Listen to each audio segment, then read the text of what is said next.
Hey y'all, starting a little late. Actually almost forgot today. So I did one yesterday, didn't upload it. Monday I left my phone at home. Friday, of course, y'all all saw that, so I'm like way behind on this. But I did have a topic that came to mind here, and I've been watching these. I watch a lot of videos on YouTube. The ones that I've been watching lately are these ones where they take a load press, which is a compaction device for testing concrete, and they just squish random things with it. There's a couple of channels on YouTube, and I may link to them in the comments or down below. It's funny because these guys have hundreds and hundreds of thousands of views, and all they do is squish shit with these unimpressive, well, I wouldn't say unimpressive, with these concrete testing testers. It's funny. I used to calibrate those. Yeah, they're doing it. The one guy that I watch the most, because he's funny and he's got a really thick Indian accent, is it's not Crush It. Crush It is one of them. The other one is like the Compactor channel or something. I got to look them up again, and I'll post them down below so that you can see them. But in any case, these things are funny. I used to calibrate these. His goes up to 300,000 pounds per square inch. And the idea of it is, if you're building something like this road, you've got to make sure that this concrete, particularly on the bridge, like the overpass up here, you've got to make sure that this concrete has a certain tensile strength to it. It's got all these expansion joints and stuff, and it's got to be able to expand and compress and take compression strength and all that. So they test it, and it's got to pass, it's got to bust and explode at a certain level. And if I can, I may find a video to link to that shows you an actual concrete test and process. The high-strength concrete is cool as hell when they test it, because they'll get that up to, sometimes 300,000 or 400,000 PSI before it shatters, and when it does so dramatically. It's like a bomb going off. So that's what these compression machines are actually meant for. But it's fun to watch this shit because they just, for me, it's fun to watch because I used to calibrate those. Which, if you think about it, I had a metal, and it always used to impress the hell out of these guys, that I'd show up to a 600,000 PSI compression machine and put this little chunk of metal in it and push down on it with the full force of the compression machine, because you have to go to the max level, and you have to do it 2 or 3 times for repeatability reasons. And actually 4 times. I think we used to do it 4 times. For repeatability reasons, to make sure that the machine is stable no matter how many times you run it up. It's got to read the same on the readout every time. You're testing the readout, but you're also testing to make sure the machine can reach its maximum capacity. And you get these guys who are used to testing concrete, high strength concrete that explodes in this thing, and to watch me put this little chunk of metal in there and push as hard on it as I can. And this chunk of metal, it flexes. You see it flexing, but it's designed to flex. It's got transducers in it that measure that flex. My load cell has a capacity of something like 800,000 to 900,000 PSI, depending on the load cell I was using. And Google load cell, because a load cell is just a transducer-based device with a essentially. What's the word I'm looking for? It's got a variable resistor in it that detects how far the casing is flexing as you push on it, and that resistance determines the overall pressure being applied. So it's really interesting technology, but this load cell can take so much pressure. A 900,000 PSI load cell is nothing. That's nothing. They make them well over 1 million PSI. And they get bigger as you go up in range, but they make them big. Tovey, I think, is the big company that makes most of the big load cells. Tovey.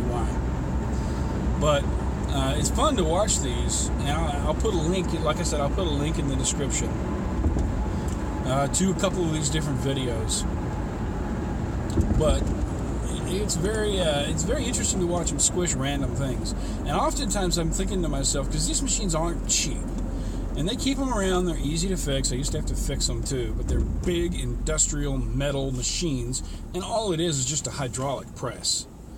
And I think that's what they call that other channel, the hydraulic press channel or something. But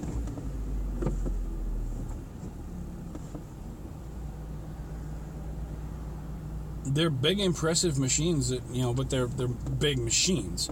The most technological thing on the whole damn thing is the transducer that determines the pressure, which all it's doing is determining the amount of backflow being pushed against the transducer in the hydraulic chamber to figure out what the amount of pressure being exerted is. And my calibration was to make sure that was accurate, and then to adjust their meter based on that. And of course, mine had to be my load cell had to be calibrated far more accurately than theirs did by somebody else. So it's the calibration world is this whole big meta thing. The calibrators have to get their stuff calibrated by somebody else. So I was going around the country calibrating these big machines, and these the load cell itself had to be sent off once or twice a year. I think it was once a year, maybe it was once every couple of years. It had to have a NIST traceable repeatability calibration done on it, where basically they ran this load cell up, and it had to be within 0.8% of accuracy, repeatable, what was it, 99.999, like 6 nines or something.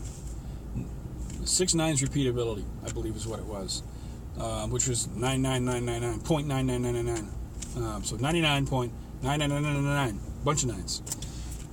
So the load cell had to be, and we had what was called an A2LA NIST traceable 17021 ASTM calibration.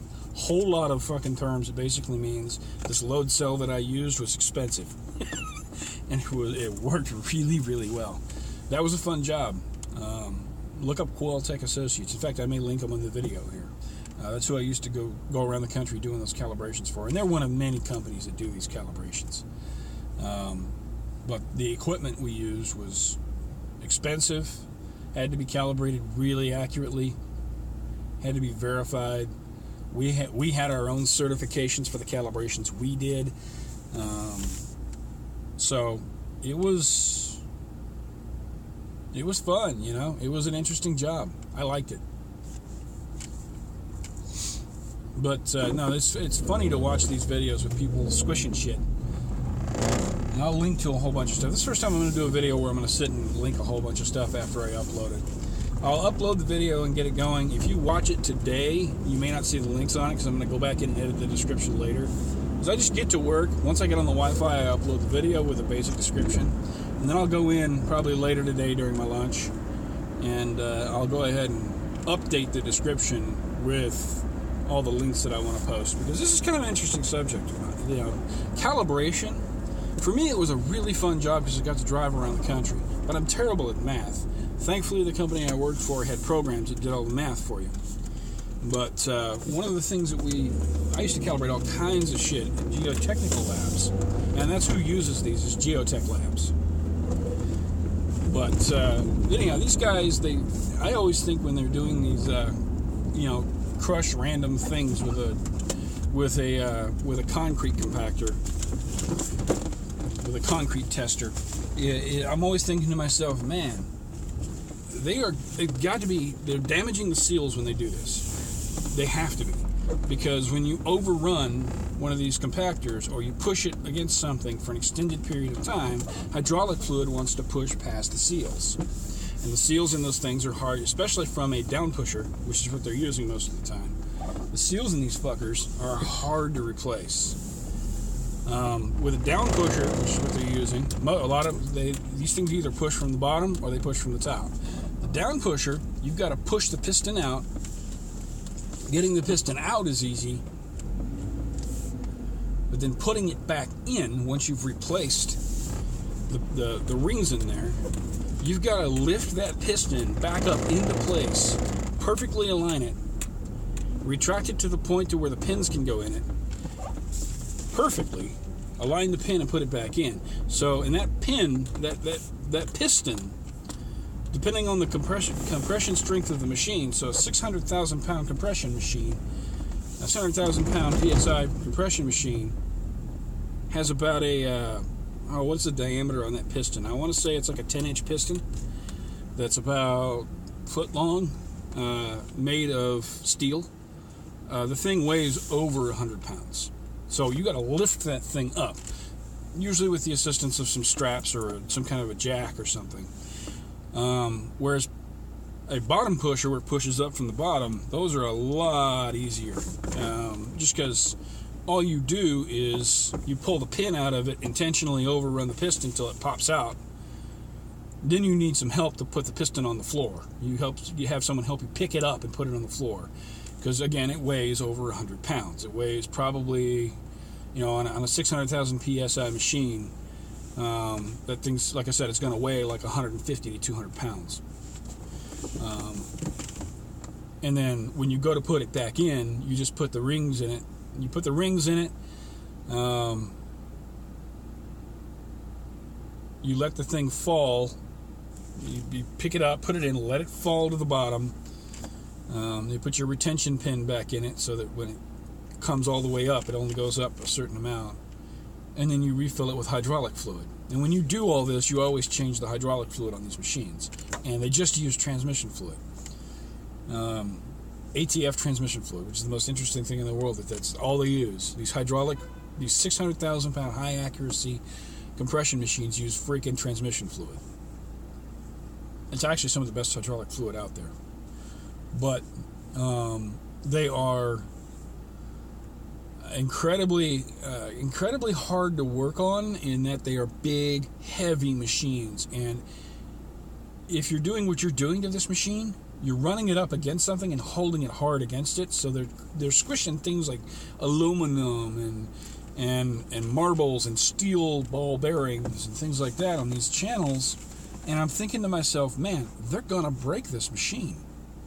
They're at least hurting the machine. If nothing else, by holding it at a pressure point like that. In fact, when we calibrated them, we had to hold them sometimes. You would hold it, but you're not supposed to hold it at a pressure point for more than, I think, 30 seconds, because it's really hard on a hydraulic machine to hold a pressure point. It wants to fluctuate because it's hydraulic, it's fluid.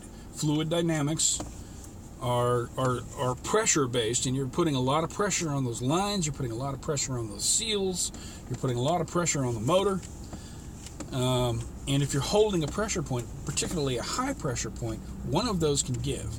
So they're pressing hard and sometimes holding against this metal that they're pushing on, which is not what this thing's intended to push on, for an extended period of time. It's not good for the machine. So, and it can throw your calibration off. So if they're sitting there pushing on this machine, at maximum, maybe they're pushing on this thing at 300,000 PSI. Now, they may be intentionally not going to max capacity on this machine. I don't know. They never show the needle. They never actually show the needle where it's at when they're pushing on these things. But if you're holding it at high pressure, one of the things that's happening is a little bit of that fluid is pushing back against the transducer, a little bit of that fluid is pushing back against the motor, a little bit of that fluid is pushing against the seals, so you're going to lose some fluid. You might blow the seals in the machine, and if any of that stuff starts to happen over time, or even suddenly, your calibration is moot. You've got to recalibrate the machine. Because you start to lose accuracy. If you lose fluid, you lose accuracy, because it knows that's how the transducer figures out how much pressure you're exerting, is by the amount of fluid it's supposed to have in it versus the voltages and the capacity and a whole lot of other factors. Everything involving the operation of the machine goes into calculating how much pressure is being exerted. So if any of that stuff is wrong, i.e. the amount of fluid in the machine, that reading is off. pretty simple to explain. Basically, they run the risk. You know, one of the things that they did in the most recent video, he was crushing some aluminum, and it started to go kind of sideways, and he stopped because he was worried about bending the head on his machine, which is a valid concern. I've seen one bent. Those things are meant to have vertical pressure, not horizontal. They're not meant to go sideways. If they go sideways and you bend your head, the head on that machine is not cheap. In fact, it's probably the second or third most expensive part of the machine. The transducer is the readout is the most expensive part of the machine. This is the part that does all the math. But he stopped because he was like, "Oh, my head's going to go sideways, and if it damages it, I can't have that happen." So my thought process is on this one, they're actually using that machine for real compression strength tests. In fact, I think I know the laboratory that machine's in because I used to do calibrations for a living. I think I've been in that laboratory, and I think it's in Texas somewhere. But I'm ranting on this a little bit. It's cool for me to watch it. I think it's a bad idea for these companies who own these machines to be using them to do this, though. I get it. It's an extra revenue source. But I would not, if I owned one of those, I would not myself use it for this, and I would not allow my employees to use it for this. Because it's not its intended purpose. It's using a tool meant for a purpose to play games. And my daddy always taught me, you don't play with tools, you use tools.